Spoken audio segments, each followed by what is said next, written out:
Hello, welcome again to a new episode of the KewCast. I'm John, and I'm joined again by my good pal, Eddie. Welcome back, Eddie. Hey, John. How are you? I'm good. Man, the myth, the legend. You are. You've been You're America's sweetheart. Yeah, right. You've been traveling a lot the last few weeks. A little bit. Yeah. Was in North Carolina for a week. Okay. I got another trip coming up to Arkansas. Oh, boy. Yes. Which part? Little Rock. Okay. Not been there. Uh-huh. It'll be interesting. I've been there a few times. I grew up not too far from there. That's true. Yeah. Like any place, you think Little Rock, not much going on, but there's always little underground things you can see. Good history there. And there's that chain, Pickleball Kingdom, that's got a location that. there, so I'm planning to check that out while I'm there. Nice. You know which venue I haven't been to yet here is Chicken and Pickle. I've not been in there yet. Oh, I went the first week they were open. Okay. It's nice. I think it's good for a certain crowd. Yeah. Like I wouldn't want it parents. to be like my main practice area, but for, a meal and a beer and some pickleball, There we go. can't beat it. Good stuff. Well, Eddie, guess what we have this week? A good show. It's been since episode 40 that we've forecasted. We are that. on a dry spell for a year and a half. That's okay, though. We're going to get back on track. Latest news and gear gossip. We're going to talk about a new PBVision update. They just silently updated it. Didn't tell anybody. I happened to be on a call with these guys, the creators of it, and they're like, "Hey, by the way, we have this new AI interface tool." And I was like, "You want to show it to me?" And it's flipping awesome. So That's awesome. I'm gonna Cool.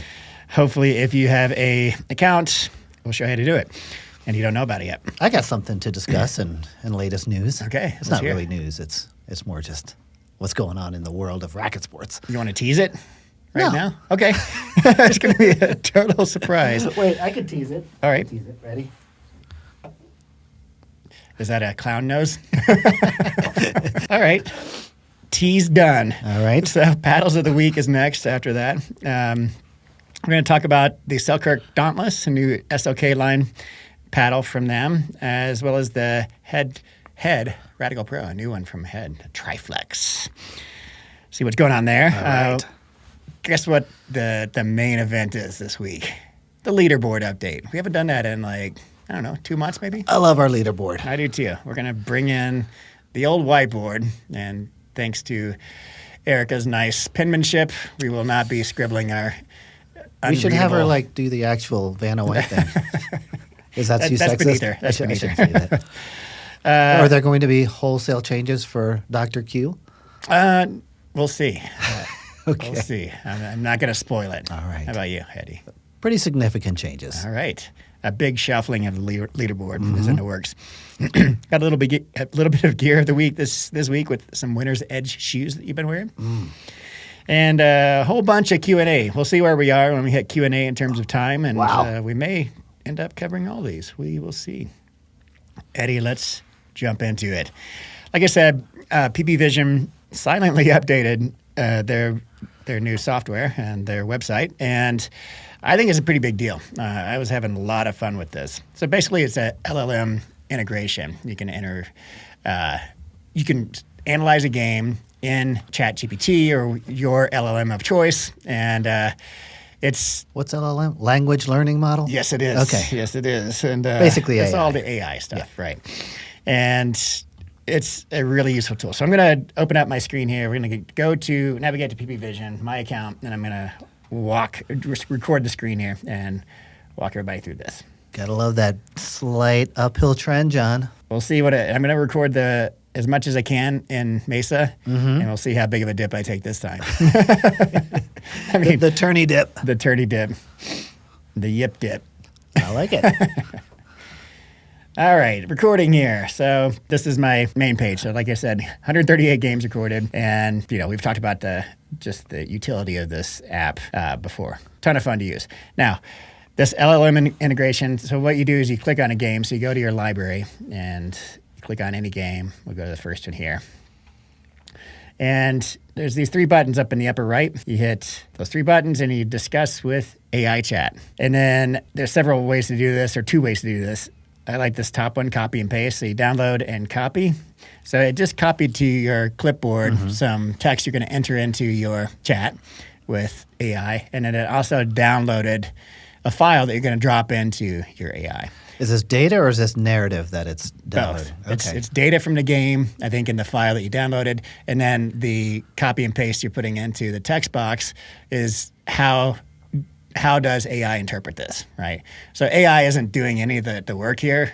Like all of the stuff is from PBVision, but AI is the kind of the interface to be, and you can interact with it after you see all the stats. So I'm going to open up ChatGPT here. So I'm going to paste in that prompt that I put on the clipboard.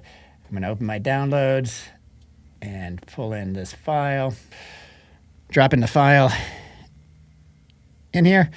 And then you can see it's just a bunch of gibberish, looks like. So this is basically PBVision communicating with ChatGPT, and it's thinking. Let's see how long it takes. I have my. Do you use ChatGPT? At work. I have mine set on like research mode where it will think sometimes for overnight if you let it, Right. like some really intense stuff. Oh, I didn't realize there were different Yeah.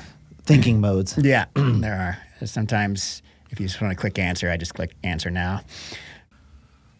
So this interface is a little wonky. Why not just have it work directly within PBVision? Maybe they need a license with ChatGPT and some kind Worth of considering. official coordination. I bet it's in the works. They're doing the same thing with Duper right now. Let's keep all this dead time in Yes, the this is podcast because people love television. This is compelling television. Okay. Thought for 1 minute, 7 seconds. That seemed like a lot longer. So I've got everybody tagged in here. So it's got me, John Elstad, friends Clayton Cooley, Jeremy Tauber.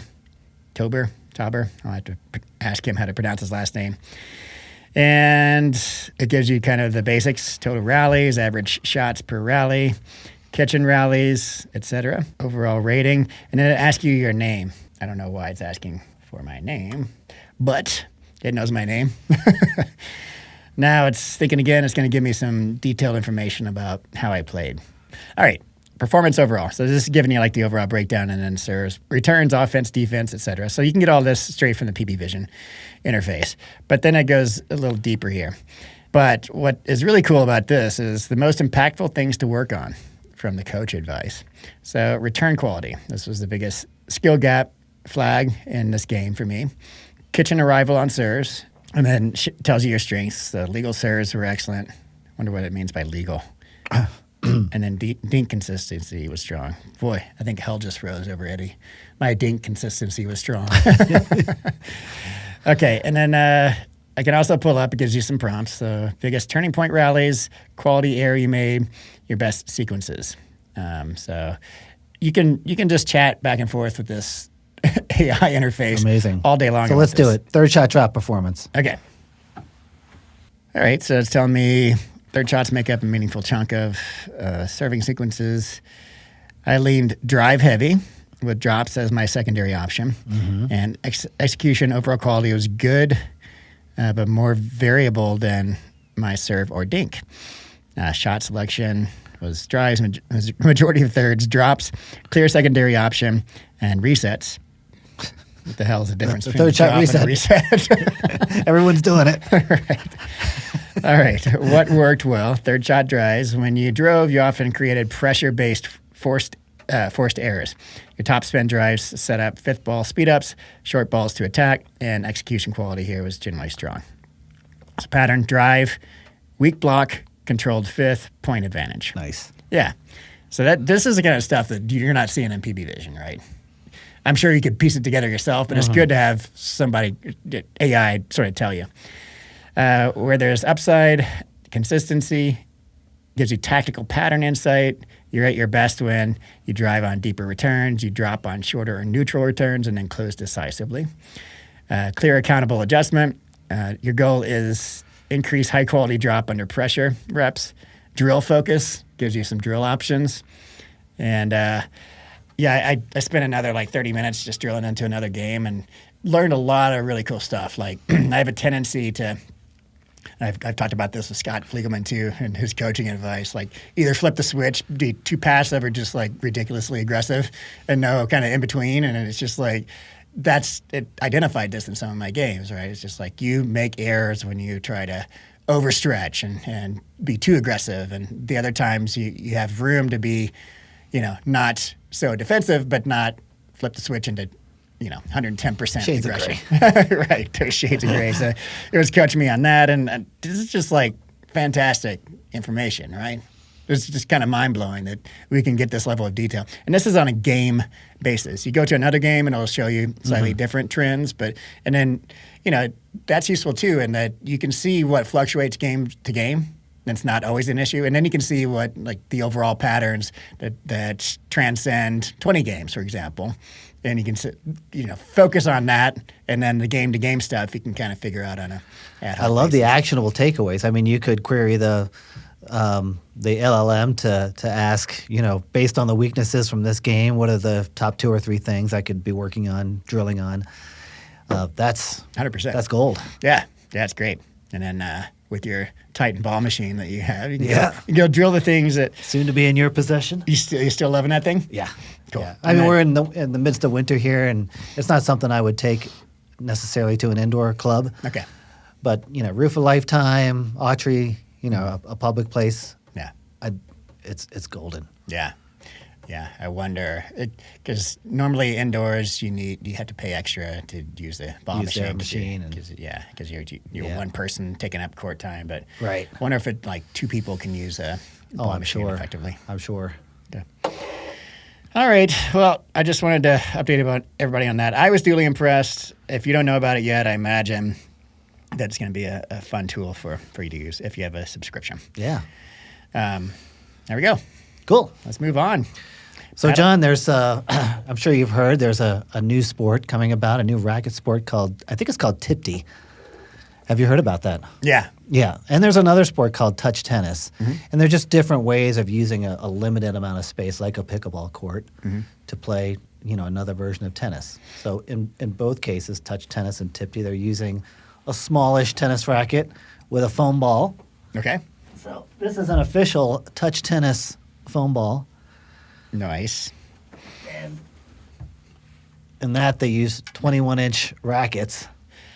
So these are Interesting. more or Yeah. less kids' rackets, but Or they're- racquetball rackets. A little bit bigger than racquetball rackets. Yeah.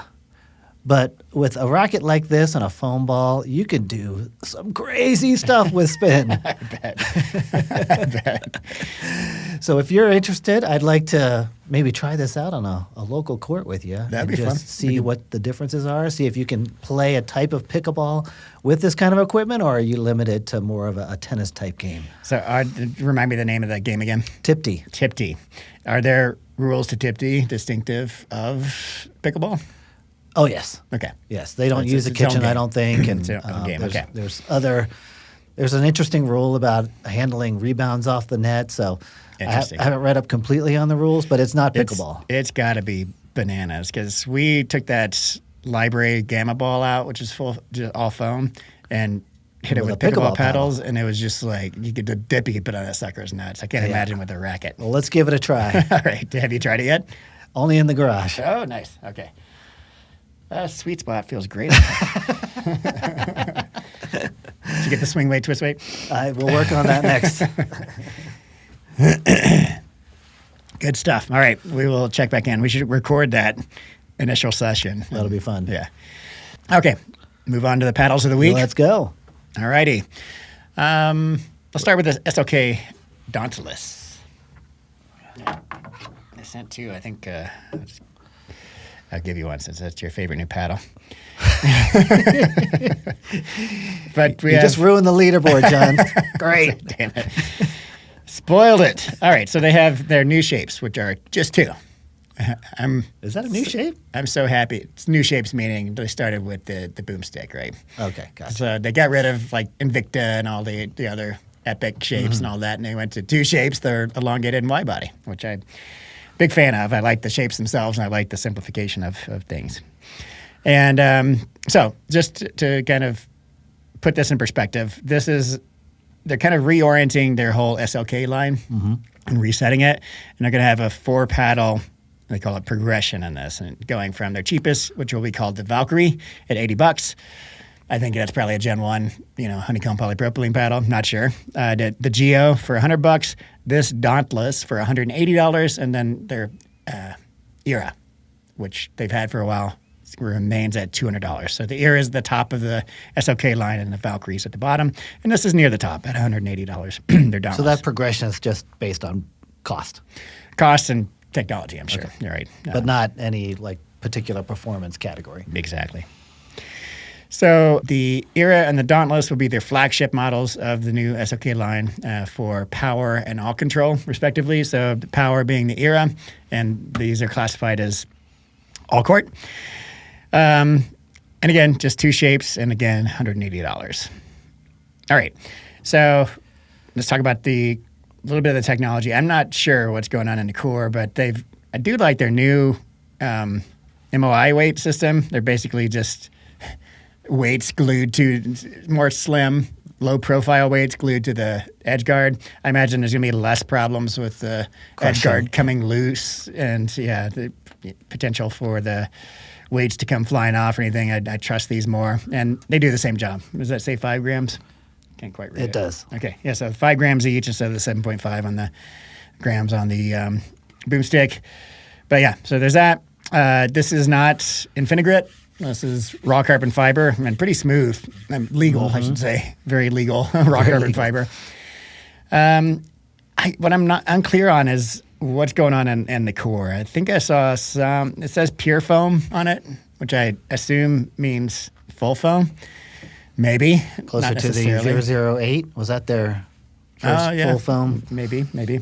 Although I'm feeling some squishiness around the very edge. So maybe there's the EVA band, maybe not. I have yet to x-ray these, and I've yet to reach out to Selkirk for more details. But I'm just going to say right now, not sure. Maybe it's honeycomb polypropylene. I assume it's full foam. If it is full foam, I don't know if it's just edge-to-edge EPP or if there's an EVA band surrounding it, if it's fully floating. But let's get into kind of our thoughts on this. Okay. I hit it with it yesterday at South Boulder Rec Center. It's not very competitive games, but got a good sense of it. That's a new one, South Boulder Rec Center. Yeah, Michelle likes to go there, on Sundays occasionally. They do have, a pretty consistent open play schedule. Yeah. Which is nice if you want to be outside. Yeah, it's nice. Not the best courts, but no. But yeah, lots of people and Yeah. kind of fun to mix in. Cool. It's good. Good time to test paddles. Yeah, for sure. Why don't you start, Eddie? Let's get your impressions. Yeah, John, I thought this was going to be a boomstick derivative. I mean, just looking at it, you've got the MOI weights, you've got, the new updated shapes, and you think, okay, boomstick, maybe some version of that, maybe a little bit of a toned-down boomstick. Mm-hmm. Well, it is a toned-down boomstick, but a very toned-down boomstick. Mm-hmm. If they're calling this all court, that's, I think, pretty generous. I put this firmly in the tier 1 category, the control category, because it's a spongy, soft paddle. And you hit with the wide body. The wide body, right? Okay. Yeah. And that's fine for some people who prefer that. For me, it was pretty much 100% effort to get a serve that I could do with 60% of power with a power paddle. Again, that's great for some people, but for me, I'd like a little bit more punch in my paddle. Okay. And I gave this to each of the other 3 players in my play group. They played one game with it, and they were not dying to play another game with it. So for my group and my play style, I'm going to need a little bit more firepower. Okay. Makes sense. Let me see yours real quick. It is very forgiving, though. Yes. Yeah. Really especially nice this sweet wide spot. body. Yep. So I took some swing weight, twist weight, and deflection measurements. For the wide body, swing weight of 112, twist weight of 7.6. Ooh. 59 deflection, which is the deflection is the UPA methods, which applies enough weight to compress the paddle 1/16 of an inch. So the higher the weight is, the stiffer the paddle face, and usually the lower the power, and vice versa. 59 is a high rating. So I had to press really hard to get down to 1/16 of an inch, which makes sense given its classification as an all-court, or as you would say, probably a control paddle, right? That's about where I would put the wide body, also more control than all-court. Mm-hmm. The elongated, you didn't get a chance to hit with it, so I give this one to you to hit with next. This one had noticeably more power, not a power paddle by any means, definitely. Probably, I'd put it right in the middle of all-court. Okay. So very aptly classified as all court. So the specs on this one: 117 swing weight, 6.7 twist weight, and 51 deflection. So lower deflection number than the wide body, which means a little bit more Really power. good twist weight numbers. Yeah, which makes sense given the the MOI weights on this. I mean, 6.7 for an elongated stock is pretty damn impressive, and 7.6 is huge for a wide body. My play impressions of this, I hit yesterday exclusively with the elongated during rec play, so I got a better sense of it, and I hit just on the board this morning with the wide body, so I don't have as good of a sense of that. On the Dink Master. But I did notice a power difference. You know, I would call, like I said, the elongated a right in the middle of all court. Pretty good sweet spot. The feel of this is a stiffer and denser than the Boomstik. Not stiffer.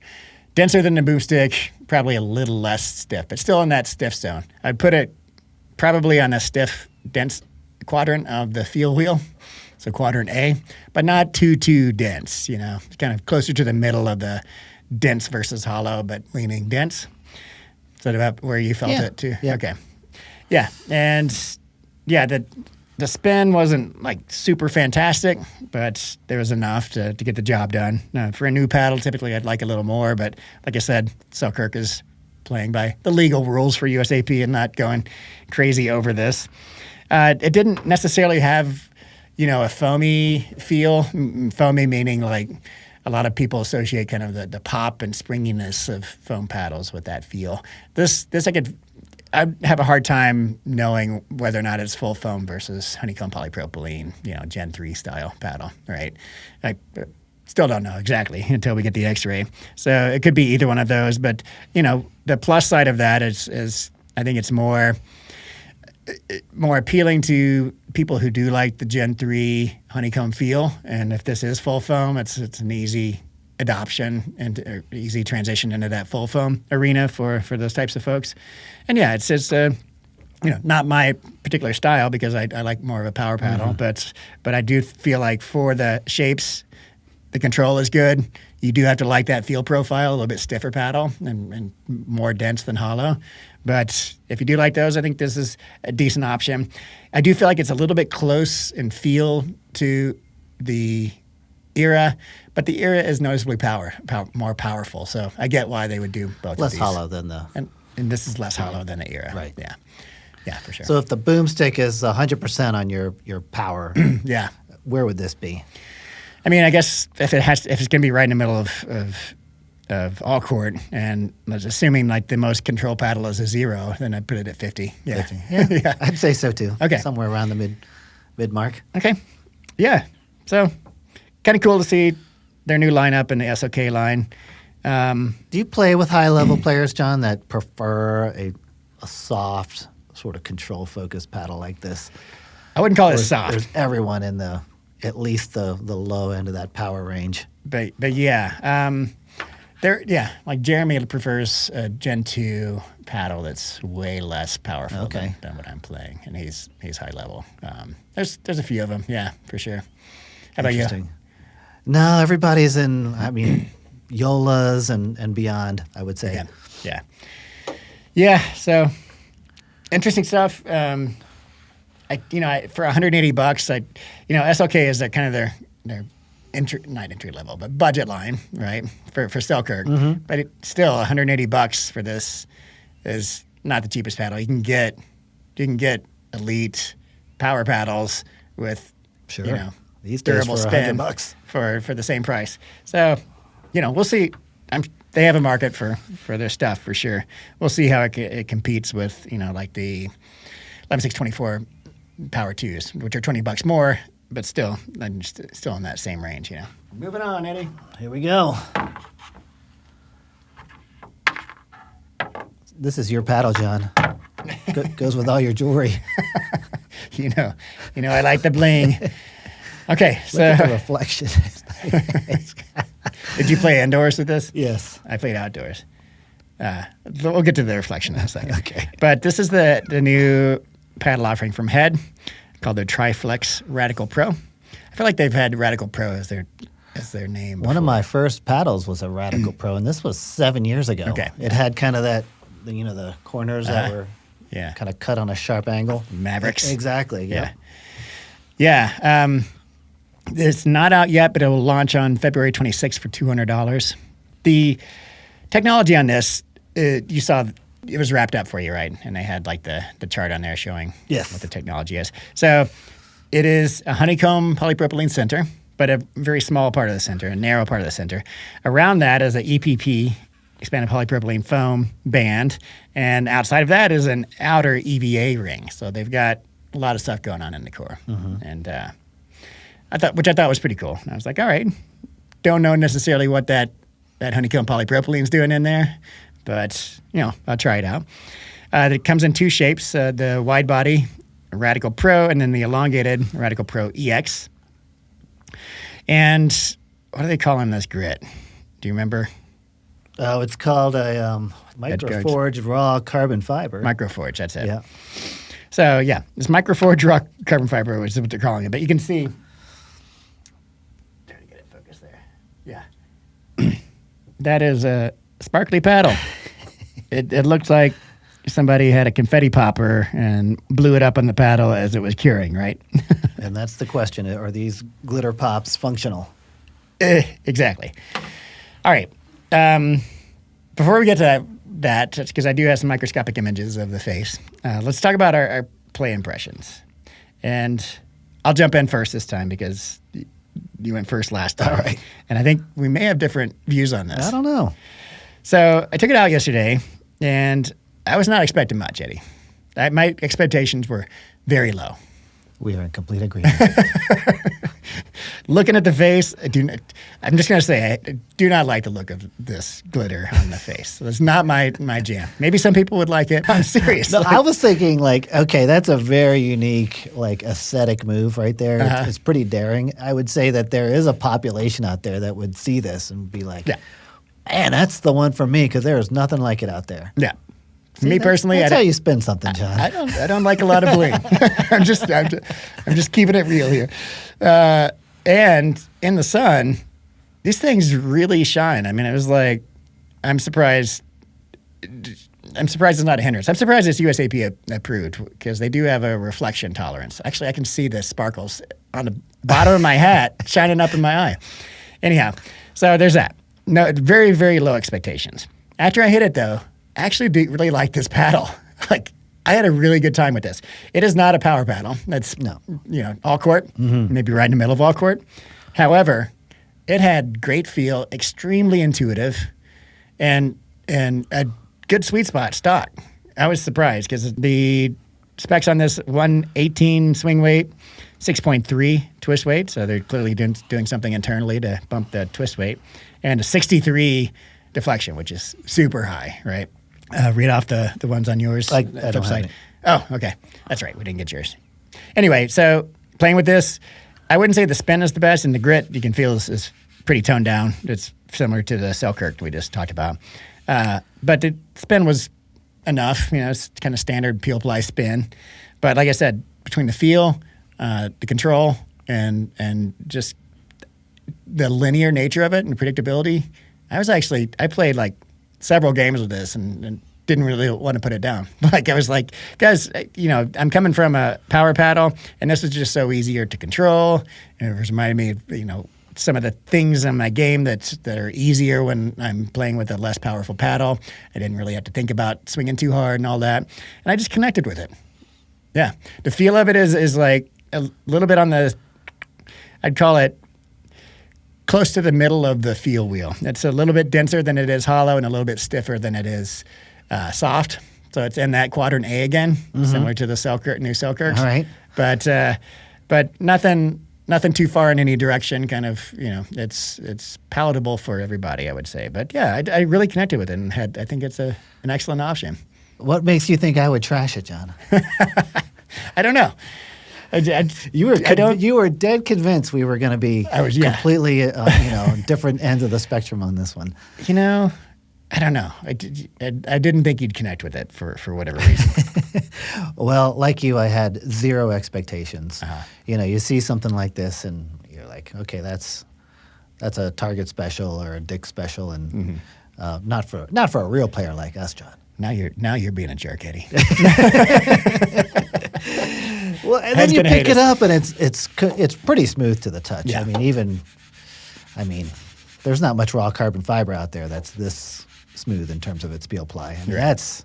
you got to try to make something that smooth. Right. But I will say the spin was surprising compared to the expectation of spin. I would call the spin average for Peel ply. Yeah. for a peel Which is ply. good. Not bad at all. I would say, if you like something a little bit on the stiffer side, but there's still that noticeable trampoline feel, this is not a bad offering for that particular feel preference. Yeah. First couple shots, I'm like, oh, that's too harsh. It feels too thin. It feels too, just a little bit of that kind of fiberglass feel. Uh-huh. But after that very minor first couple of points adjustment, like you, I got a lot of pleasure out of this. The sweet spot's there. The power is linear. If you can sort of adjust to that boinginess, it's not a bad offering. Yeah. My only gripes were really in the handle. It's way too short. I think it's a 5-inch handle. Yeah, you got to play with this one. Okay. Oh, yeah, that's much better. Yeah. That's like a 1 to 2 finger on the left hand kind of paddle. Yeah. But I had a good time with it. I played 3 games with it yesterday, and for me, trying to test 5 paddles in 2 hours, Yeah. that's a good bit of investment. You're right. Yeah. Interesting. So we are aligned, Eddie, on all things. Completely. But Simpatico. yeah, I mean, what I was trying to convey when I was saying that I liked the feel of it is that it hits the ball nice, and there's a pleasant feel. There's not a bunch of vibrations going into your hand, and I think it does loosen up a bit from the first time you hit definitely it does. over the course of just a couple games. But there's also just like if it's what drew me to like the original full foam floating core paddles, just in terms of like the overall feel. Like I remember when I hit with the Honolulu FC Plus. That was their first full foam prototype they sent, and I was just like, man, something about this just feels amazing. Like I just really like the feel of the contact, the ball contact. It does not feel like that paddle, but I got a similar pleasant feel with this. It has its own personality in terms of feel, but just something about it. I was like, I'm really kind of connecting. I like the feel. I like the way the ball comes off the paddle. The vibrations I'm feeling are pleasant, and I think it's similar to like that Selkirk. I think this is even more so a gateway paddle for people that really like their Gen 3 honeycomb polypropylenes, but really want to try full foam, but haven't found the full foam paddle they want yet because they all feel a little too boingy or a little too catch and release or a little too poppy. This is a perfect transition paddle for people into. This is not full foam. It still has honeycomb polypropylene, but it is kind of that hybrid between honeycomb polypropylene and full foam. You know what, John? I was going to use the term gateway, but in a different way than you just used it. And for me, there's a lot of new players, beginners who are kind of transitioning into intermediate and even into advanced. And I think that they would be drawn to the head name because of their background in sports like tennis and skiing, and they kind of have that familiarity with the company. And they would buy this based on the way it looks. I think this look, while polarizing, is going to be attractive to some. Yeah. But the beauty of this paddle, and the reason I call it a gateway paddle, is that it's a paddle that can take you far beyond that beginner stage into really as far as you want to go in the sport. And for that, it's kind of special. Yeah. Yeah, I think you're right. I mean, this definitely plays like a pro paddle. Any pro could play with this highly effectively. But I think it is more accessible to people of lower skill levels too. But yeah, so well done, Head. Sorry for the kind of brutality at the beginning. I still don't like this crazy glitter. Let's look at the not X-rays, the microscopic images. So you can see it is peel ply. You can see like the woven cloth look, and then these gigantic chunks of glitter, and they're just sitting on top of it too, which I would worry. Maybe I'm wrong here, but they look like they're sitting on top of the peel ply, and there isn't texture directly over the glitter, which would mean the ball's kind of slipping when it hits that little speck and catching when it hits the. I don't know. Not a fan of the use of glitter. Head, reach out to me and correct me if I'm wrong there. Actually, looking at the second microscopic image, it looks like part of the glitter goes under the peel ply, the bottom part. Do you see that? So maybe there is texture over the glitter, but regardless, I understand that that even if it's just an aesthetic thing, some people are going to like it. I don't care for it. But if it is hindering the spin, I would ask that they reconfigure this. Put it under the peel ply. John, did you see the orange trim version that they have? No. I think that looks awesome. It looks pretty awesome. That, together with the bling, it's just too much. You don't have a big enough personality. That's your problem. That's right. I do. But look at my clothing. I'm so loud with my clothing. Thank you, Head. Good stuff. I need to embrace my... It's good to have a surprise now and again. Yeah. Yeah, for sure. I need to embrace my inner Hayden Patrick and J-Dub. Start wearing some gold jewelry. Perfect. I've not hit with this yet, other than on the Dink Master, so I'm not going to give my impressions of it. But just FYI, Luzz sent me, and I'm sure all the other reviewers, the new Pro Blade 2, which is their 14 millimeter paddle that we see all the pro singles players playing with. So Chris Hayworth, Caitlin Christian, maybe there's one other. Apparently, it is full foam. I don't know the configuration of the foam. But it is a 14 millimeter, and all three paddles today are fitting into the feel, wheel, and quadrant A. So stiff and dense. Yeah, to me, it doesn't feel at all like a full foam paddle. I'd be hard pressed to tell the difference between this and like a Gen 2 honeycomb polypropylene with edge foam. But it's not unpleasant. I need to hit with it beyond to tell anything about performance, because I'm just getting impressions of the feel of it. What's the makeup of the core? Don't know. I know it's full foam. I think it's probably EPP with a EVA boundary, but that's just a guess. There's the dimension, or the specs are written on there: 117 swing weight, 6.2 twist weight, which ain't bad for a 14 millimeter, and then 46 on the deflection, which means it's pretty juicy. And I could even tell that on the Dink Master. It's pretty powerful. There's no give. No, it's a very stiff paddle. And maybe it loosens up a bit, but the singles players in particular really do like the thinner and very linear feel of the paddles, right? I don't think that's even a 14 mil, John. Does it say anywhere on there? No. Okay. It does look very thin, but maybe it's just the nature of the edge guard. It's a very low profile edge guard. Yep. All right. Just FYI on that. All right. Let's get the leaderboard in here, Eddie. And by the magic of television, Eddie, the board mysteriously appeared. I think everybody can see that. All right. Why don't we go 5-1? You want to start? Yeah, this is one of my favorite parts of the show, John, our leaderboard. Okay. This is kind of what we're keeping in our bag these days. Uh-huh. What makes us happy, gives us joy. If there's a highly competitive game on the line, it's kind of what we're leaning towards, right? Yeah. Man. Or even not highly competitive. Just something that is in our bag because we love playing with it. Yeah. So my number 5 is the fairly new, actually I don't even think this paddle's out yet, the Gherkin Draco. The Gherkin, okay. This is a deadly paddle. Firepower is up there. Drives and serves with this paddle are ridiculous. The sweet spot on this paddle is ultra forgiving, a lot like an MPP foam. I don't know what the foam is on this. It might be a new construction, microcellular foam. But it plays a lot like MPP. It's fantastic. And the shape, I love it. I'd show it to you, but it's in the vault. I'm not taking it out for something as trivial as this show. The shape is great. It's kind of a hybridized Honolulu J6 CR shape, with the kind of the cut-off top. Yep. But, man, this thing is a lot of fun to play with. Good stuff, Eddie.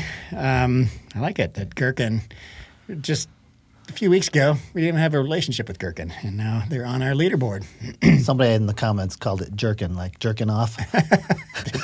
I think that's the joke, right? Okay. Have you seen their? By the way, they're a trainer paddle, sweet spot trainer paddle. It's great. Flipping amazing. Yeah. This is the exact same core as the Draco. It's called the G-Spot trainer, and no kidding, it actually has a large sweet spot for a trainer paddle. It's almost close to edge to edge. It's crazy. Like, I hit with this thing against the Dink Master, and I'm doing like dinks, and if you're not thinking about it, I can go probably 20 volleys without mishitting on this thing. And as soon as you start thinking about how small the paddle is, though, you're like, and it throws it off. But by far the best hands down the best sweet spot trainer It's amazing. paddle on the market. And the weight is close to a real paddle. The Yeah. sweet spot is And the ball comes off pretty juicy. Yeah. Not just with flicks and pop and punch volleys, but also like serves come out pretty hot. You can actually play a competitive game with this. I want to try right. it sometime. the jerking off G-spot trainer. It's an X-rated Can we show. say that?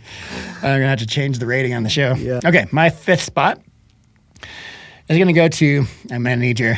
If you've got it, did you steal my enhanced MPP turbo sticker? I Eddie? did. I did. Okay, I'm gonna need that back later, though. We may have to borrow it.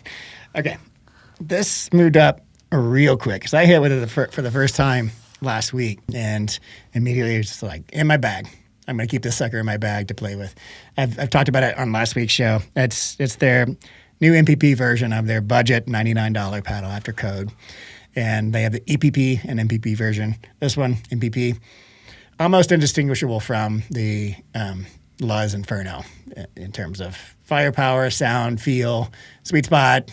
The grit isn't super, super aggressive, but it's more like the latest iteration of the Inferno. So Inferno is a paddle that I love. And there is the only structural or difference in terms of materials on this is the layup, which is CFC, carbon fiber, fiberglass carbon fiber, and the Inferno just is all carbon fiber. But normally I'm not a big fan of fiberglass, especially in the second layer of the face layup, but actually did not feel it at all in this. And maybe if it's there, it's providing a little bit of extra pop, but it's not like loudly announcing itself, hey, I'm fiberglass, So I had a good time with this, good feel, and all around. great Excellent paddle. choice, John. Yes. All right. You want to take our number 4? Okay, I go next then. My number 4, for all the same reasons you talked about, is the Gherkin Draco. Look at that. We got 2 microcellular foam cores in my 4 and 5 spots. Just a very surprising, good surprise paddle from Gherkin. Hits like a tank, maybe even, I don't know. It's not quite as powerful maybe as the Selkirk Boomstik, but it's close. Very elite power, and all the good things. Good spin, good sweet spot, good feel, and yeah, dig it. And less than 10,000 now. Then $10,000, yes. It finally went up for pre-sale for real. God, what is the price of these? I feel like it's 180. okay. I feel like it's pretty affordable. Might I'm even just be guessing cheaper. on that. Might even be I think cheaper. that's right. We'll fix it. Okay. Well, John, my number 4, mostly for its just amazing surface texture, but also great playability, is the 11.624 Pegasus Power to the Square. There we go. That's a mouthful. Of all the newer semi-permanent grit texture surfaces, this is probably my favorite so far. And I'm not saying that based on durability because I haven't played this to death. But man, that grit is very high performing. Okay. If it's at the legal limit, I'm actually surprised because it feels tremendously gritty. It's very, very gritty. Yeah, the ball just sticks to it like glue, and that is a really good feeling. It's a little on the stiff side, but it's got great chops, power, forgiveness, especially in this Pegasus shape. And like most of the paddles on my list, it looks fantastic. I love that Pegasus shape. The white and black contrast is chef's kiss. Plus, the grit looks fantastic, too. It doesn't just feel good. It's like an ultra black. Yeah. It's just like super dark looking, and you can see the grit. By the way, it's UPAA only approved, which is why they're able to ramp up the grit far beyond the Starrett legal limits that USAP uses, but they still fall within that 2100 maximum RPM direct spin range. So they're able to, which I think is clever on 11.624's part, because I think for these durable grits to really be super durable and appealing to most people, they want to really maximize the grit, the RZ, so the peak to valley differences, because everybody's constantly feeling their paddle, and even if it's just mental, if a paddle feels smooth, you're going to think that it's not going to spin as well, even if it does. So just the tactile feedback you're getting from it, the look of it looks super gritty, and I think we'll keep testing it clearly to see if the spin is as durable as others and where it starts and ends and all that. But so far it looks promising. Did you see my review of it? Mm-hmm. Yeah, so it's just performing very well compared to traditional peel ply. But yeah, great paddle too. All right. Yeah. All right, you're number 3, Eddie. Yeah, my number 3, John, was my 2025 paddle of the year, and it's still kicking. I'm enjoying the heck out of this 6-0 Coral. Dang, okay. It's all things to all people. It does so many things well, John, and it's a very forgiving paddle. We have new technologies coming out every month, it seems like, but this Coral is keeping up with the big boys. My only downside is spin. It didn't start off with a tremendous amount of spin, and it still doesn't have a tremendous amount of spin. Right. Obviously, it's not getting any better. Right. But, if we could get top-tier spin on a paddle like this, it's checking all the boxes. Yeah. That's what I meant to say. Like, that ties it into what I said about 11.624 is super gritty stuff. Like 6.0 is going by USAP standards, so they have to get it smooth to the touch to get the stare limit under. But given that the biggest thing that's controlling spin is grit and roughness, then yeah, they're going to have to come in at a lower spin. That's next in terms of my durability tests to see how durable it is. Besides the quick and dirty test we did on your paddle, right? Great to see, though. Yeah. All right, my number 3. This might be a surprise to you and other folks, Eddie. Chorus Coda. Not surprised at all. Okay. I would put that as, go ahead. Sorry. So I actually really like this paddle. That ticks a lot of boxes for me in terms of the feel. So it is on the stiffer side and more hollow side. Really good power. But it's that linear response that I've come to expect from, and this might sound funny to people, but the Selkirk Boomstik I would call more linear than exponential because it is stiffer. I'm able to control it when people are hitting it hard at me. It's not as controllable as like the Hurricane Pro, for example, or any kind of control paddle. But for the level of firepower it has, I find that easier to control than the kind of catch and release boingier paddles, especially with the layer of fiberglass. Like, no knock on these paddles. Other people have different preferences. Like the bread and butter Loco, I find harder to control than the Selkirk Boomstik. And for that reason, I really connected to the Coda. It has not the exact same feel as the Boomstik, but a similar kind of linear, predictable response to my preferences. And then, John, when you say linear, what are you referring to? It's just like I don't feel like the ball is going to shoot off 4 feet over the kitchen in a shot that I feel like I hit the exact same way that the one that went 6 inches over the net in the kitchen, right?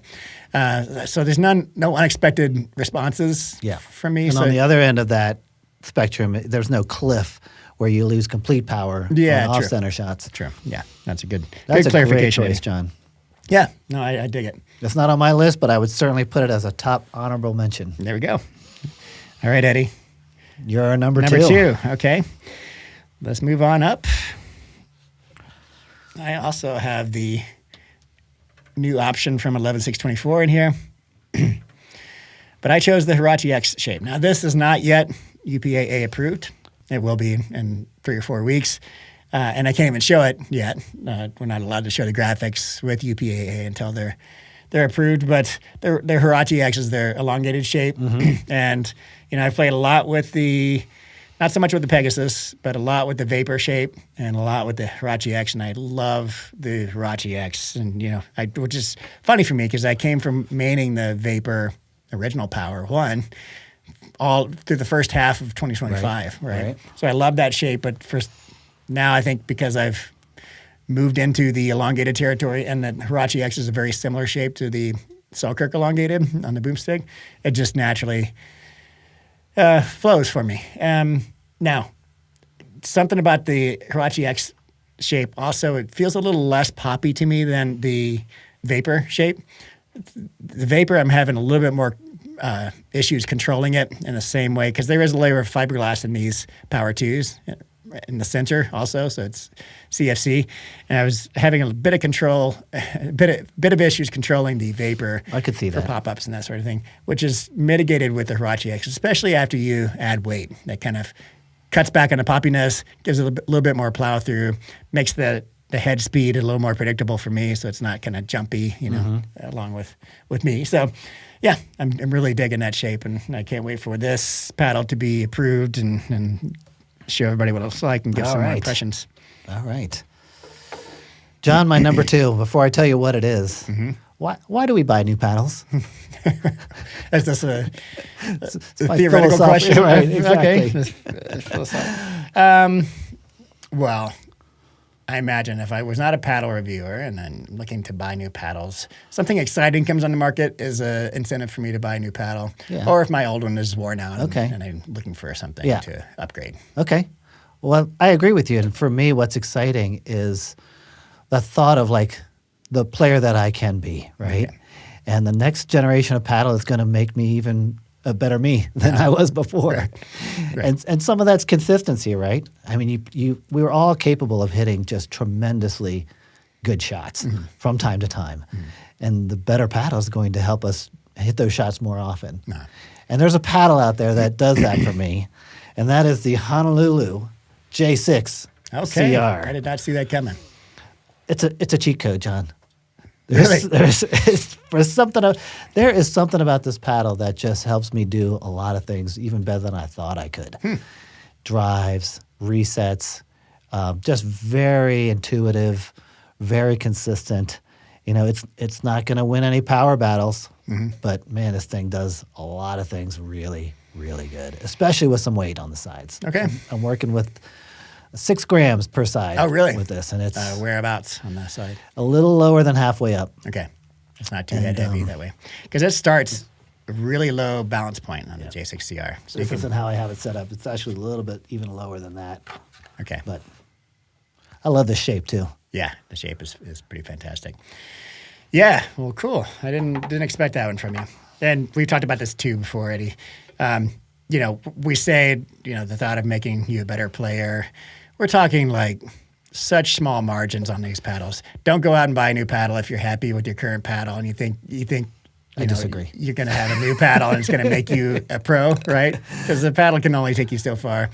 But yeah, you've got different thoughts. I will say this is the very first Honolulu pickleball paddle that I've ever put in my bag outside of testing. Oh, really? Okay. And I've liked them okay before, the FC Plus, the NF.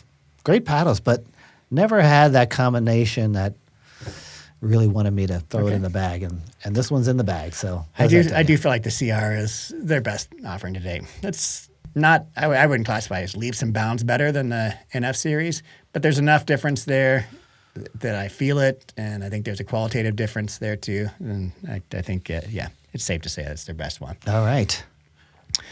Eddie, what is your number 1 paddle? What are you maining? So that EPP Turbo, when it came out, I thought it was one of the most forgiving and stable paddles on the market. And I didn't even know the price of it. Now that I know the price of it, that's just a mind bender. So good. The MPP takes that, it even bumps it up a notch. And I think it is a lot like the Inferno with even a little bit more density. Okay. And for me, that equates to predictability. Yeah. I think this is a fantastic offering. The power is so easy to access on this paddle, really anywhere you hit it on the paddle, unless you really screw up. It looks like a pile of garbage. It's not the prettiest paddle out there. And I wish they could pull in some of the branding from the Duo, the Ankh, and that wide body shape. If they did that, man, I'd put a ring on it. I think I think the wide body shape is coming. I'm not in love with the graphics, but I'm certainly not mad at them. They don't strike you. No. But honestly, there's something about a budget paddle that's ugly that you can take the podium with and laugh all the way to the bank. I mean, that's kind of a cool feeling, right? So for me, if you want to throw that up there. You took away my 5 spot, Eddie. Who knows? Maybe the MPP Turbo. I'm going to put this up. This is not my favorite of the two, but good enough proxy. Is that really $100? It's $199 with code. Oh, man. Yeah. I might need a fistful of these. Like I said, man, Enhance, they're killing it. They're just like, If I put my band on it, you know I like it. It does need an overgrip. The grip is very narrow. Gotcha. Very thin. All right. Well, I'm a very loyal, dedicated man, Eddie. I rarely change around my mains, and nothing has changed now for month 4 on the Selkirk Boomstik, elongated. Still my main. I'm certainly not going to change right before a tournament. So going to Mesa next week, and that is my main. That's what I'm used to. That's what I love. Let's go. Do you have a backup paddle for next week? Yes, I have another Selkirk Boomstik. Okay. I've got 2 in the bag. And I couldn't play with the Hurache-X Power 2. That could be a backup, but it's not yet EPAA approved. So all my eggs in one basket, man. Okay. If both of those break, I'm screwed. Well, judging what PBVision is saying about you, you're on the right track with that paddle. Yeah. Well, we'll see. We'll see. I'll try to hold it together and not fall apart. And Any honorable mentions today, John? yes, I do have some. So I'm going to start with Speed Up Tide. You got the same one. we go. Hot damn. All right. Hybrid. I'm really enjoying it. I like the elongated shape, the one that looks like the Wellnator. It plays well, but it's just a little too heavy. very I heavy. started feeling it in my elbow, actually. It Yep, starts at a for sure. 124 stock swing weight. So the hybrid ticks all the boxes, much lower swing weight, more maneuverable, good sweet spot, a little bit wider sweet spot than the elongated. And you like the standard. How's that? I actually haven't played with the hybrid, so I'd like to do that. Okay. But shy of that wide body shape has tons of forgiveness. For those that enjoy a very hollow sounding and feeling paddle, this is right up your alley. Tons of power and forgiveness. It looks fantastic. That green colorway is really doing it for me, John. The Speed Up Tide. Dig it. I got one more, Eddie. Yeah. Boom. Oh, The head You radical really has loving so that. impressed me that I'm going to stick it in the runners up for. So Okay. I wouldn't mind sticking that in my bag and playing games just here and there. But that might be the shocker of the day. I mean, it's a good paddle. I did not expect to see it it's not my. above all the other paddles that are out there. It doesn't match any of my preferences. It's more on the denser side, which I'm not a fan of these days. It's not a power paddle. It doesn't generate the biggest spin, but something about it, man. It just It's a connected. very unique paddle. Yeah. There's nothing quite like it. All right. Well, there we are. This was fun to I love it. update everybody. All right. A little bit of gear of the week. Shall we move into that? Yeah, great. So Winner's Edge sent you, Eddie, a new pair of their P38 Lightning shoes. This is not a new shoe for them, but they've updated them since we had them. So we both had Winner's Edge shoes. I didn't a have year them ago. prior. You didn't? No, Okay. I thought you had some Winner's Edge before. did not. Okay. Well, this will be your initial impression. And I did not order a new pair. They're a little bit too wide for my feet. They fit a little bit wide. I have narrow feet. So, just keep that in consideration. If you do have wider feet, I think these are a great option. My feet do trend towards being on the wider side. Of course, depending on manufacturer and fit, but these fit absolutely perfectly for my foot. Nice. There's a lot of good stuff going on with this shoe, John. This, the EVA midsole, it's right in that sort of sweet spot in terms of stability, comfort, forgiveness. Not terribly spongy, but really good feel, really good, not overstable, but just enough hugging of the bottom of the foot to make you feel really connected to the ground. I love this, the string. Eyelets, yeah. Yeah. It kind of evens out the pressure on the top part of the foot. Sometimes you get a lot of extra firmness up there with these the ties, and that puts pressure on the top of your foot. Something about the way these are set up with these, almost giving eyelets Yeah. is very beneficial in terms of evening out that pressure. Right. And this toe slide area is fantastic. Yeah. I think that's going to be very durable. The sole is very sticky. There's it's a kind of a finer texture than we've seen before, and Yeah. I'm curious to see what that looks like in terms of durability. Right. I don't know what that looks like yet, but it is very sticky. Yeah. Yeah, for sure. If you like to slide around on the court, probably not the shoe for you. You're sticking to that You court. gotta grab and go. No, fantastic shoe. Yeah. Yeah, so I had a good experience with them too. It's just like as they broke in, I had to keep cinching the shoestrings tighter because my feet are so narrow, so they're just not the best fit for me. But they are very, very stable. I think if you have foot issues, they're very comfortable in terms of that stability. And they're one of the only shoes I'd probably wear with the stock insoles. Those insoles are pretty decent. They're thick too. You know, yeah. They're not Lumaka level, but yeah, they're not, yeah, very, very cushy insoles.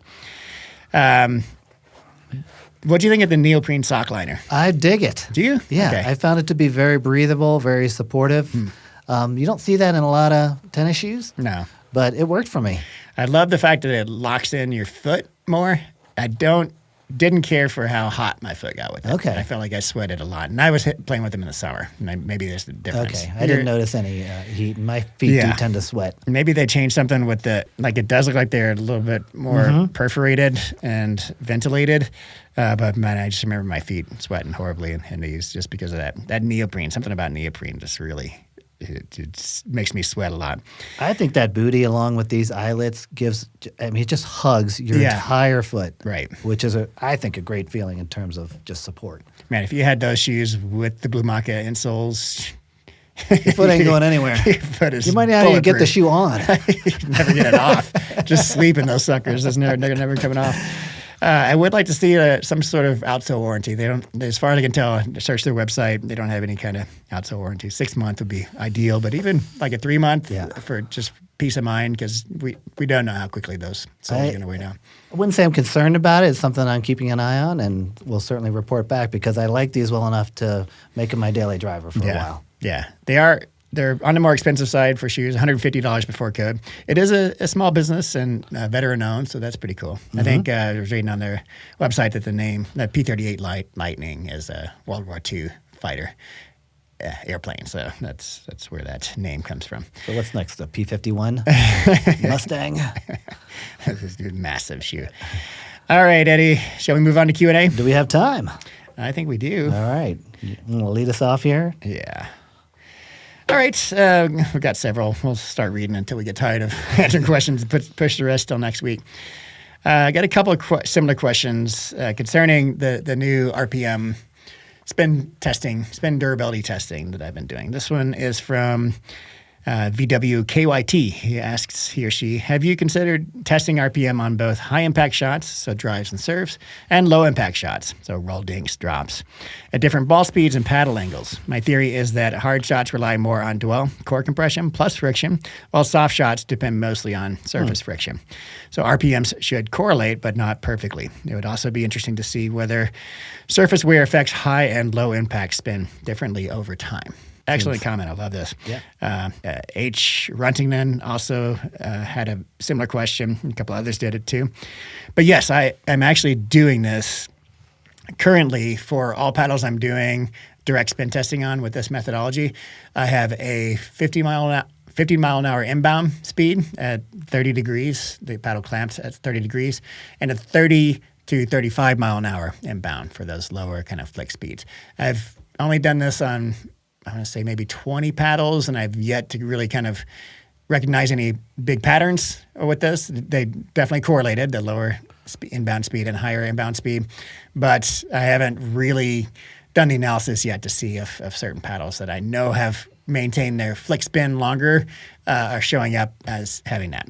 I have not deviated from the 30-degree clamping. I think I might need to open up the degree a little bit and make it higher to test the flick spin versus the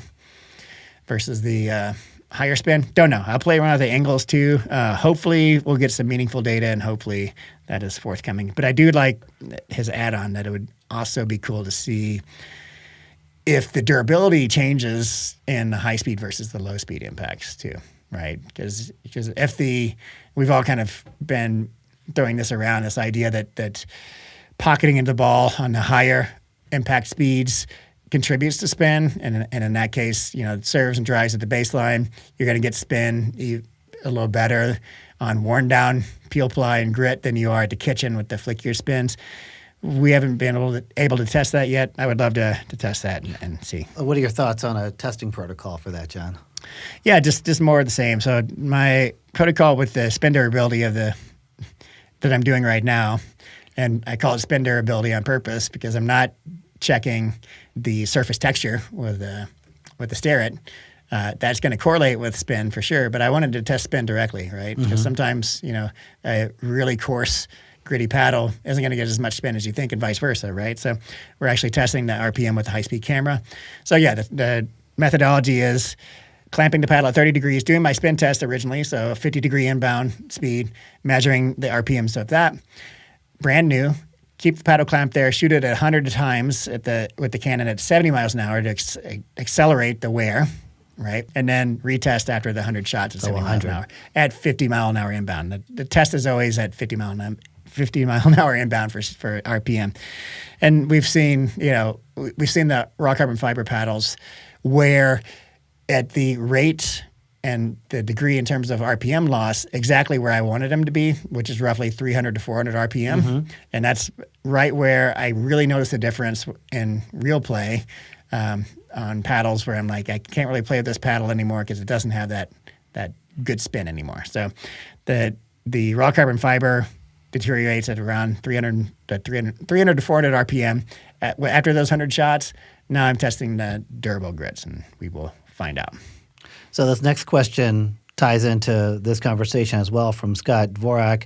Why did you choose 70 miles per hour for the grit durability test? It seems higher than real-world play and might cause wear or grit loss that wouldn't necessarily happen during typical gameplay.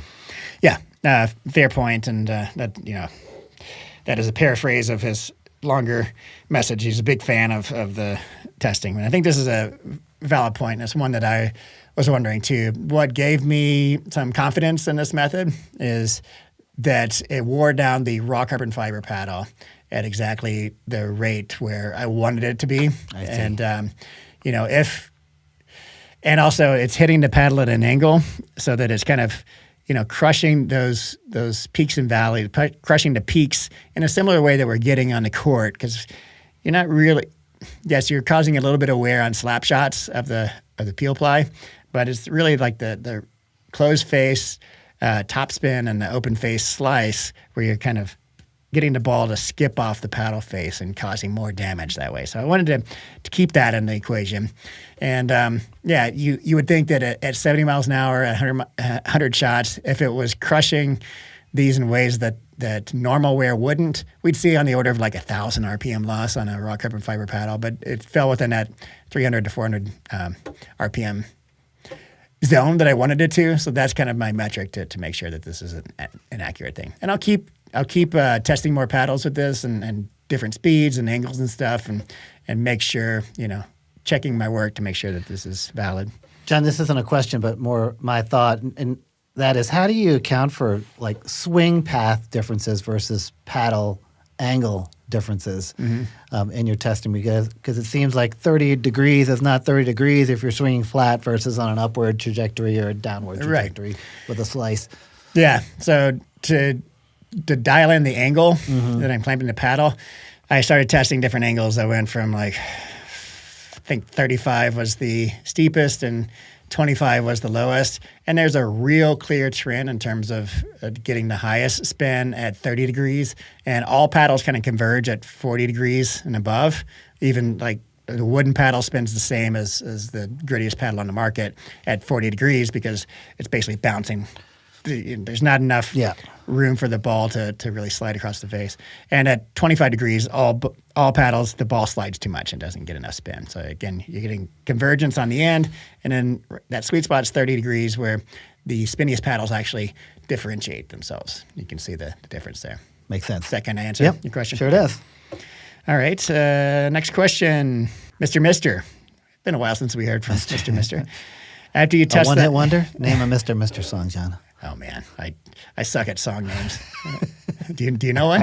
I can't come up with it's like an 80s thing, isn't it? Yeah, like the early 80s. You answer the question, I'll look up Mr. Mister references. Mr. Mister asks, after you test them at 100 shots, take the best ones and give them another 100 or so. Or see how many shots it would take. Obviously, he's talking about the spin durability question. Or see how many shots it would take to get the RPMs down to 300 RPM loss. This reminds me of the Tootsie Roll commercials. How many licks does it take to get the center of a Tootsie Roll Pop? Which I thought was clever, and I actually am going to do this. So instead of just shooting every paddle 100 times and then measuring how much spin loss there was, I did this for the 11624 Vapor Power review, and it was twice as durable as the Vatic peel plied raw carbon fiber paddle I showed. But so it basically lost. I did it by percentage loss, but it lost 100 and something RPM with 100 shots. But what would it take? How many shots would it take to knock that down to 300 to 400 RPM? I think that's important to show, right? Because maybe it's not a linear relationship. It might flatten out, and it might take 500 shots to get down. I like that. Yes, I do too. Okay. All right, Eddie, what's a Mr. Mister song? Oh, Curie, remember that one? Yeah. Can you sing it? No. I was about to try to sing it, and I was like, I'm not even going to try. I can hear it in my head. I can too, yeah. Okay, John, Spartus P1 or 11624 Vapor Power 2. Good question. I haven't played enough with the Spartus to really give an answer, but what are your thoughts? Okay. I was going to pose it to both of us because I feel like mine is going to be naturally the 11624 Vapor Power 2 because of the feel profile of it. And the Spartus might be your favorite because it's a little bit denser and the vapor is a little more hollow. Yeah. So, yeah, I'm going to choose the Vapor Power. I'll need to spend some time with the Spartus to give an answer next week. Yes, sir. All right. At Luke Hobbies, John. All caps. Exclamation point. I'd love to hear more on your fiberglass takes. I've never hit a fiberglass paddle and liked it. Trying to figure out if that's a preference of mine or just coincidence. What is it that you don't like about the fiberglass layer, and how do all carbon fiber or even fiberglass with MPP differ in feel/performance? Yeah, I think we kind of covered this a little bit earlier, but yeah, something about fiberglass makes it less predictable for me, where I feel like just a little bit of change in the paddle head speed can result in a big change in the outbound velocity or angle that's going up over the net, and more pop-ups for me, and I have a hard time keeping it in the court. And then I start getting in my head with this, and I'm pulling my shots. I'm not just swinging freely. So a lot of that, I wouldn't say that fiberglass is objectively bad. It's a preference thing, right? I'm mapped onto my paddle that I've been maining without fiberglass, and I know what it takes to get that to work. When I play with a paddle with fiberglass, it throws me for a loop. Now, one interesting trend that I'm noticing is that I feel like EPP foam accentuates the fiberglass feel and the responsiveness of fiberglass in ways that make full foam paddles with fiberglass harder to control for me than Gen 2 or Gen 3 paddles with fiberglass because of that EPP foam. It doesn't seem to be the case, however, with microcellular foam, and that includes MPP. Microcellular foam is a broader category for foams, and then MPP is a version of microcellular. So, for example, that MPP Turbo, I would never know that there's a fiberglass layer in there until you tell me, right? It feels very predictable and linear. It feels very similar to the Inferno. It doesn't have. So I'm thinking, and there's another one. Which one is it? There's another MPP core or microcellular core that has fiberglass that I don't notice it in. And I think something about MPP, about the microcellular structure, is not, it's mellowing out that fiberglass response. So I just want to test it more and more paddles to come out to see if that's actually Tones true. it down a little. It doesn't really accentuate the fiberglass, making it more fiberglassy, but actually less so. Yeah. Okay. I think so. Very good. Let's see. Where were we? Jonathan Dillman and others. So, Power 2 confirmed MPP. Yeah. So this was a topic in the comment section of my review for the 11624 Vapor Power 2.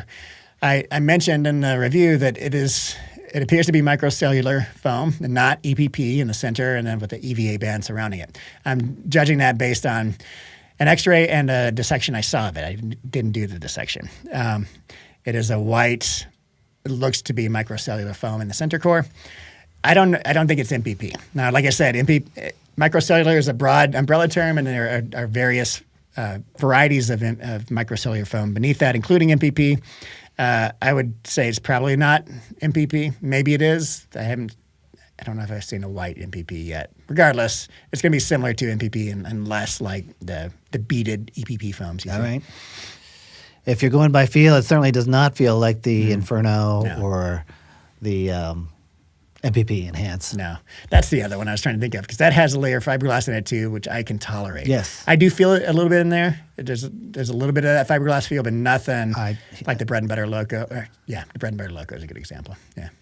All right. KCJ5117, instead of focusing on dwell time and how long the ball stays on the face, should we be thinking about where it stays? Maybe smooth paddles let the ball slide longer, while gritty paddles grab it in one spot and let you apply more spin. Yeah. I think that's a great question and kind of it hits on a point that I don't think I've made clear enough yet. I published a short that got a lot of views and is dwell time a myth in pickleball? And I think it is in the way that we've thought about it, but I didn't really clarify in that short. It wasn't the best edited short to get the point across. We're dealing with a couple of issues here. So one is dwell time, which is literally how long does the ball stay on the face of the paddle. Mm-hmm. And what I meant by that is dwell time a myth is that we've been conceiving of dwell time as like associated with like the trampoline effect and hyper powerful paddles. And it's actually the opposite. Yes, there is dwell time, and yes, it does vary between paddles very slightly, but you can get from like 2.5 milliseconds up to 3.5 milliseconds from the sample of paddles that I use with the high-speed camera. And the ones with the biggest dwell time are the least powerful ones. So the wooden paddle from Pickle, that the vintage paddle, and other paddles that are very, very control-oriented, the ball just stays on it longer. And this is what blew my mind when I saw the high-speed footage, like the Selkirk Boomstik, the Bread and Butter Loco, all these ones that we think of as being very dwelly and powerful, the ball comes off faster off those. Those are the ones that got like 2.5 milliseconds, and then the wooden paddle at 3.5 milliseconds. It's a big difference in terms of the amount of time, minuscule amount of time on all paddles, but regardless, it's the opposite trend of what we thought. So that's what I meant by it's a myth that the trampolini dwelly paddles get more power than they don't. The stiffer paddles that get no power actually have more dwell time. So he's combining that together with my spin testing, which shows that the longer the ball slides across the paddle face, the less spin it gets. That's very intuitive. We would know that from hitting a paddle that with very little spin, and you try to hit a closed face top spin drive and it goes into the bottom of the net. That's a very low launch angle, right? Sliding, and the high speed footage shows us that it's sliding, on the order of 2 to 3 inches across low spin paddles and maybe half an inch or less on high spin paddles. So it's gripping the ball, and I like how he put it. Instead of focusing on dwell time, where it stays on the paddle, it's just skipping off a very small part of the paddle on high spin paddles. So and to bring it back again to dwell time, low spin paddles get more dwell time than do high spin paddles, because when you're hitting at an angle and it's sliding across the face, it's holding that ball on the face longer versus the paddle that you hit it, it's gripping it and launching the ball off with a ton of spin. It's on that paddle for a shorter amount of time. So say that again, and if you could just use what we know as high and low dwell paddles as a reference point. Okay, yeah. So let's say we have a high power, high spin paddle. Mm-hmm. That's going to get extremely little dwell time. Even if the pocketing is big on the paddle, the pocketing just happens very quickly. So a great example of that is a Selkirk Boomstik. And that's a high spin paddle. High spin paddle, high power paddle. It's coming off instantaneously. But, it's pocketing in there, but it's just boing, right back.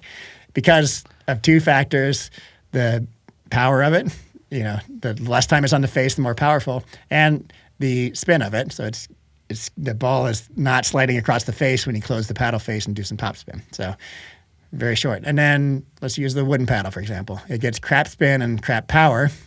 So the ball is dwelling on there forever, basically, in milliseconds, right? So sliding across the face, which is leading to more dwell time, and the less power return is also causing more dwell time. Yeah. Man, some of that is so intuitive, makes perfect sense, and other aspects of it is completely counter. Exactly. Okay. Last question here from Maddie Rutt. My only spin test question is, how did Chris Olsen manage to sabotage your high-speed camera remotely? Because he's that kind of jerk.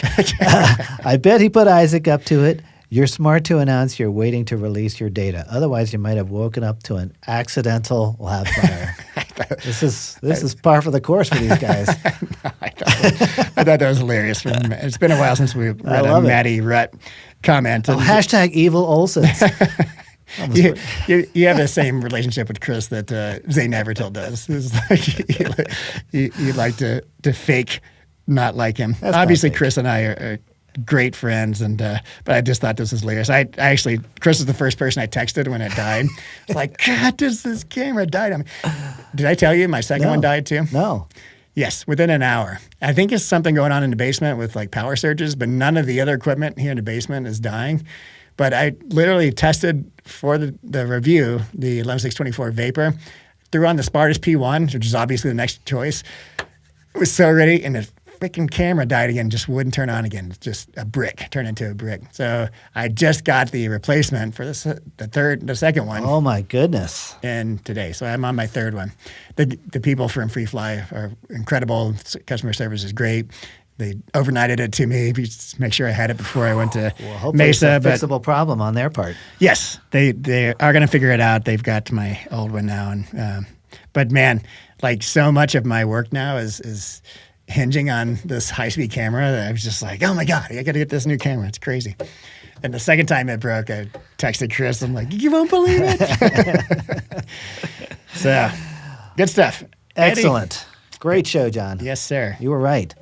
4 hour long. No, you're right. Good show. I'm always right about the show being good. Good luck in your tournament. Yes, thank you, sir. Have fun at the YOLA event.